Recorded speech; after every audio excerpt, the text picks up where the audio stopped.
পুষ্প রান্নাঘরে তোমাদের সবাইকে স্বাগতম। আজকে চলে এসেছি তোমাদের কাছে নতুন আর একটা ভিডিও নিয়ে। আজকে আমি বানাবো শাপলা ফুলের বড়া। আমি এখানে দেখো পাপড়িগুলো নিয়ে নিয়েছি সুন্দর করে বেছে, আর এখানে আমি শাপলা বেছে রেখেছিলাম। এই দেখো, আর পরিষ্কার কাঠি নিয়ে নিয়েছি। কাঠিতে আমি এরকম ঢুকিয়ে বড়া করব। তোমরা দেখতে থাকো, সবগুলো এরকম কাঠিতে তৈরি করে নিই, তোমরা দেখতে থাকো। দেখো বন্ধুরা, আমার তৈরি করা হয়ে গেছে। এখন আমি বেসনে চুবিয়ে ভেজে নেব, তোমরা দেখতে থাকো।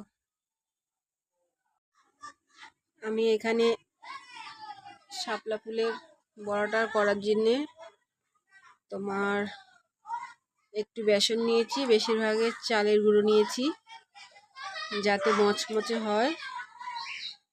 এখন আমি হলুদ গুঁড়ো দিয়ে দেবো, স্বাদ মতো লবণ দিয়ে দেবো, আর একটু বেটে রেখেছিলাম রসুন, আদা আর গোলমরিচ, কাঁচা লঙ্কা দিয়ে দেবো। দিয়ে আমি অল্প অল্প জল দিয়ে ব্যাটারটা ফাটিয়ে নেব। বেশি জল দিলে নরম হয়ে যেতে পারে, তার কারণে আমি অল্প অল্প দিয়ে নেব। লাগলে আবার দেওয়া যাবে, কিন্তু একবারে বেশি দেওয়া যাবে না।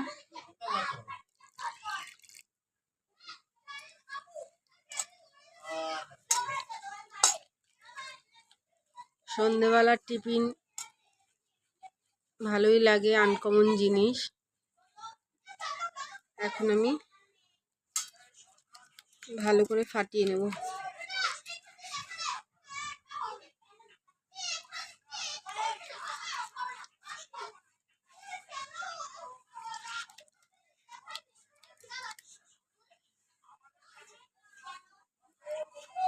ফাটানো আমার হয়ে গেছে, ঠিক এরকম হবে। এবার আমি ভেজে নেব। কড়াতে আমি তেল দিয়ে দিয়েছি,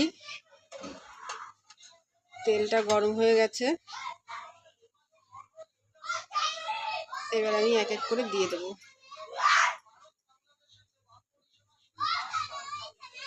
হয়ে গেছে আমার শাপলার বড়া। আমি এইভাবে তুলে নেব।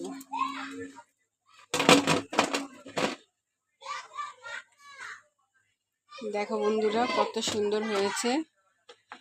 আমি সবগুলো ভেজে নেব। দেখো বন্ধুরা, আমার শাপলার বড়া হয়ে গেছে। তোমাদের যদি ভালো লাগে তাহলে তোমরা লাইক করো, কমেন্ট করো, শেয়ার করো, সাবস্ক্রাইব করো। আজকের মতো টাটা। এখন আমি ভেজে নেব শাপলার ফুলের বড়া। কড়াতে তো তেল আছে আর এখানে ব্যাটারও আছে। এবার আমি এক এক করে চুবিয়ে ভেজে নেব।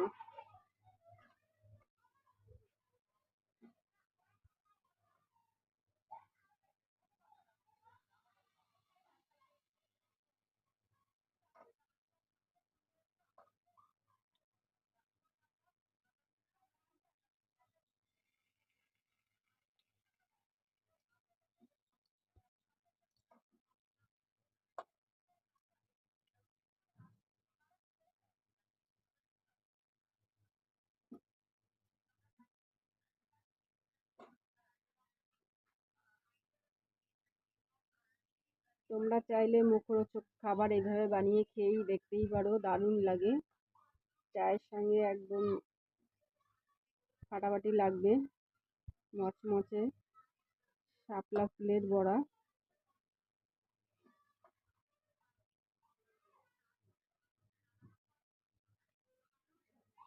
এই ফুলটা তো সবসময় পাওয়া যায় না, তাই সবসময় করা যায় না। এখন উঠছে,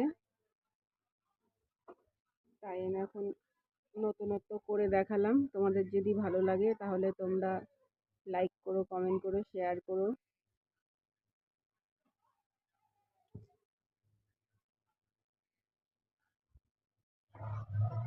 হয়ে গেছে আমার শাপলার ফুলের বড়া।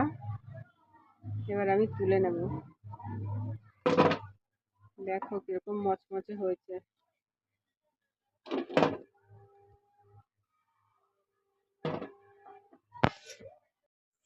তোমাদের যদি ভালো লাগে তাহলে তোমরা এইভাবে করে খেয়ে দেখতে পারো, একদম দারুণ লাগে।